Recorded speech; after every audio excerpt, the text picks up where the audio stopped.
Welcome in to One of One Sports. It is time to finally predict the last college football game of the season. It's an exciting time, a little bit of sad time to see the season end, but this is what the whole season culminates to. And we have Notre Dame, we have Ohio State, battle of northern teams. I think it's going to be a great game. We're going to go in depth into this preview because, last game of the season is the only game we got to predict. So we can show on the season I went 105 and 53. Hopefully, well, we'll see what I hope. And then my game breakdown record was 61 and 20, so about 75% on the game breakdown. So that's pretty good. Maybe next year I pick against the spread and see what I do that. I'm not sure though. I'm not big into predicting like the gambling lines. More just like to pick outright winners on the biggest games of the week. But if that's something you're interested in, you can let me know in the comments below. Now, before we get into the prediction, I got to ask you guys, make sure to leave a like, subscribe to the channel, help me grow it. College football season's wrapping up. We're going to have off-season content, probably have some other sports content. I'm going to keep going, try to grow this channel. Hopefully you can help me out. Now we can talk about the national title with Ohio State, with Notre Dame. So before I get into the keys to the game, we got some extra time in this video. So we can kind of walk through the strengths, the weaknesses of these teams, and how they got there. So Notre Dame goes 11-1 on the season, loses to Northern Illinois in week 2 after beating Texas A&M. So if you remember, there were a lot of people saying Notre Dame is for sure making the playoff after they beat the Texas A&M game, and then they go and lose to Northern Illinois. And to respond the way they did, it just shows how much heart, how much fight this team has. And I think that a microcosm of that was shown in the semifinal game against Penn State. To go down 10-0, to be kind of dominated on the line of scrimmage, really, to start that game. And then your quarterback to be knocked out. O-lineman to go down. Just injuries everywhere. And you come out, your backup leads you to a field goal before the half. Then you come out at halftime, you tie it up. That touchdown by Jeremiah Love, reaching over the goal line. I mean, this team just wants it so bad. You can see how hard they're fighting. They're never giving up. That Penn State game, it looked kind of bleak. They fight back, and then they go down again, I think 24-17, and then they respond there in the fourth quarter, and then they always get the big turnovers. They make big special teams plays. They're really well coached. The Georgia game really came down special teams and turnovers.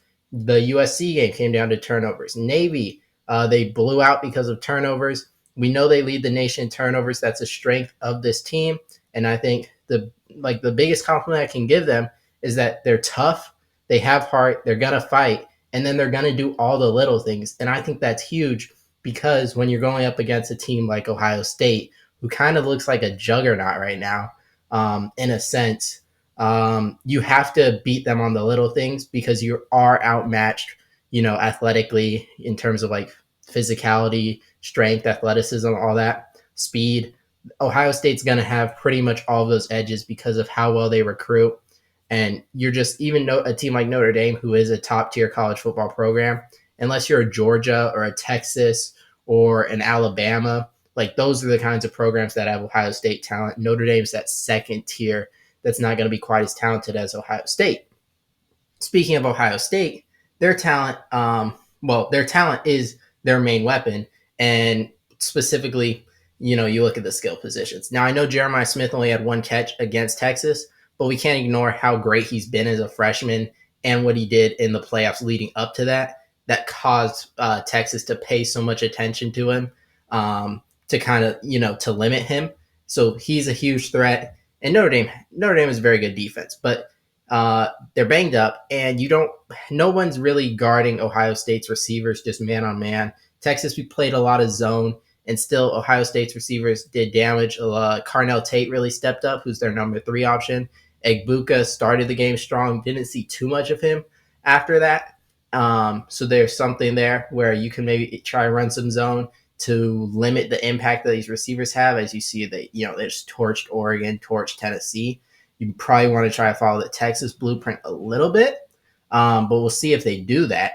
The Ohio State, besides that, the defense is actually, I said the skill position of the receivers are their strength. The defense is actually the best part of this team. When you look at what Jack Sawyer and JT Tuimalau have done down the stretch, and Tyreek Williams, the defense was always stout against the run. But you've had problems rushing the passer, and because of that, the DBs had to cover longer, and your corners are probably the weakest part of this defense, I would say, because Caleb Downs isn't probably the best safety in the country. Jack Sawyer, Tui Malau, Tyreek Williams, the defensive line is good, but Igby Nosa on corner can hold a little bit. Burke, there's questions there, and they're not bad. They're good players, but that's probably the place they could be most exploited, like we saw Oregon do to them. And the only team that kind of beat Ohio State when they were playing like one of their better games, like the Michigan game, Ohio State didn't play their best game. Every other game where Ohio State's played really well, the only team that beat them was Oregon. And how they do it, a lot of it was Evan Stewart beating their guys in one-on-one coverage. So Notre Dame, you're going to have to limit what the wide receivers can do, and then you're going to have to hold up against a really good defense, specifically the defensive front. And that's where I think I'll step into keys to the game, because the biggest one is Notre Dame's O-line, specifically the health, right? I think he's a freshman All-American left tackle. Not an All-American. Like, he's a true freshman, but he's a freshman All-American team. And he's out for the game. And you've already had other injuries on the O-line as well. So this is a banged-up O-line going up against arguably the best defensive front in the country, certainly one of them. I think that's a major concern because I think a lot of people are going to think, okay, how can Notre Dame go about winning this game? And they're going to want a mixture of like what Texas did on defense and then what Michigan did on defense and offense as well, really, like just muddying the game up, playing really physical, run the ball, time of possession, stop the run, force turnovers on Will Howard, that kind of thing. But you throw a huge wrench in that if you can't run the ball at all. And with the O-line already being banged up, Jeremiah Love, he's a really good player and he's fighting, but he's clearly not 100% healthy. So if you have issues in the run game, you have issues on the O-line, this Ohio State D-line could kind of take over, really limit this Notre Dame offense, and then it's going to be a struggle from there. So the O-line, it's asking a lot of a banged-up O-line, but they have to give – you don't have to just dominate. Like, Ohio State's guys are good enough where they're going to win some of the battles, but you have to hold your own, and you can't – if – I think this is a big mismatch, and as someone – because probably should clarify this early. I'm a Michigan fan, if you do not know, so I'm rooting for Notre Dame in this game, but I'm picking it objectively. And this, as someone who doesn't want to see Ohio State win the national title, the O-line of Notre Dame, their health going up against this defensive front is super concerning. The next thing I wanted to talk about was the Ohio State run defense, and this just goes hand in hand with the last one, right? If Ohio State's winning the battle against the O-line, stopping the run, stopping Jeremiah Love, and important to note, stopping Riley Leonard in the quarterback run game, what's that going to do? It's going to cause Notre Dame to have to drop back and pass with Riley Leonard, which first and foremost, is not their strong suit. But even if they're having a better, one of their better games doing that, like Riley Leonard's being accurate, maybe Greathouse having another really good game, Mitchell Evans stepping up, even if all that, you're now dropping back and allowing the edge rushers in Sawyer and Tui Malau to get off.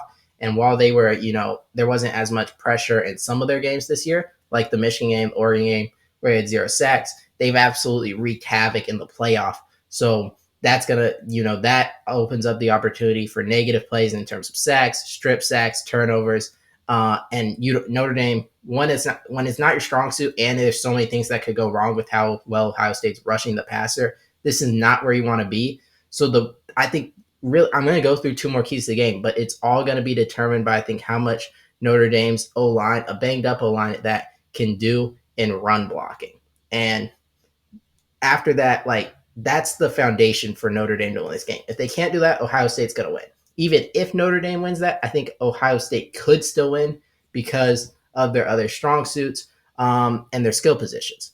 Speaking of skill positions, we're going to talk about Notre Dame's skill positions at the wide receiver. And yeah, Greathouse really stepped up against Penn State, especially everyone's going to remember the 54-yard touchdown tie the game. He's got to play really well again, I think.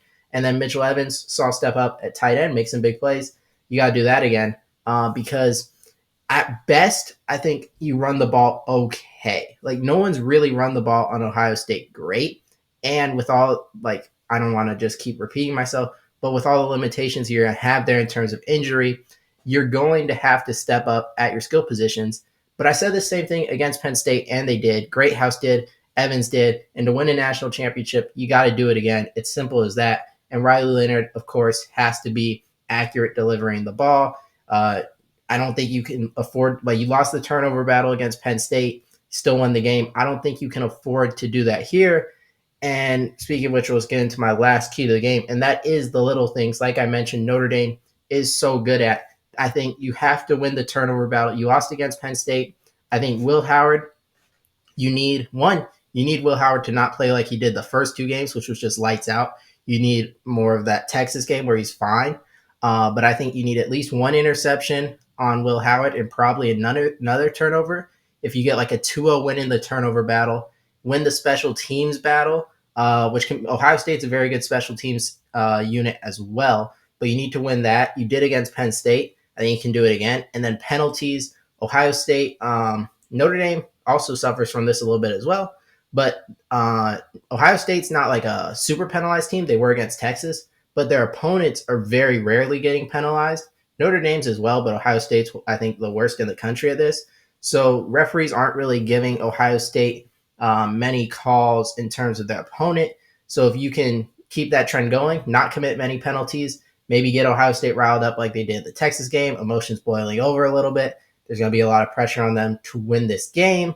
Then maybe you win the penalties as well, set back some Ohio State drives, keep you in the game. If you can win the little things and be sufficient in your run blocking with enough players stepping up at the skill positions, then I could see Notre Dame winning this game, and that's what I'm rooting for. Now, to state the obvious, like, that's asking a lot, right? Ohio State, in all likelihood, should be better on the line of scrimmage. And you wouldn't think, like, turnovers are so unpredictable, you can't just rely on that to win the game. And even if they're like Notre Dame's wide receivers played maybe their best game against Penn State, it's asking a lot to do that 2 games in a row. So the odds are stacked against you. But one more thing to think about, I think, is the coaching edge here. And Ryan Day is a great coach, and if you're an Ohio State fan, you expect Ryan Day to be the better coach in this game. But I think there is a little bit of there's certainly more pressure on Ryan Day to win this game because of the Michigan losses. This is kind of how you redeem yourself. Marcus Freeman doesn't really have that. Could Ryan Day maybe get tight? Maybe. I mean, it's unlikely, but you can maybe have that. And then Marcus Freeman has just been doing such a great job with Notre Dame. Maybe you can get the coaching advantage to give you a little bit more of a chance to win this game. So, final prediction. I laid out the path for Notre Dame, but I think I am asking too much. I really hope they win this game as a Michigan fan, but I do think Ohio State's going to win it. I'm going 27-17. I think it's competitive for big stretches, kind of low scoring. And I think in the second half, Ohio State, maybe it's Smith, maybe Ibuka, maybe even Tate, one of those receivers makes a big play on this Notre Dame defense, and the Notre Dame offense just can't move the ball well enough to respond. I'm going Ohio State 27-17, 10-point victory, and predicting the Ohio State Buckeyes will be national champions. Hurts to say, but that is my prediction. Like I said, I'm hoping I'm wrong, but let me know in the comments down below. Who do you guys have winning it? It's been a great college football season. Hopefully we get a good final game. Make sure to leave a like on the video, subscribe. Until next time.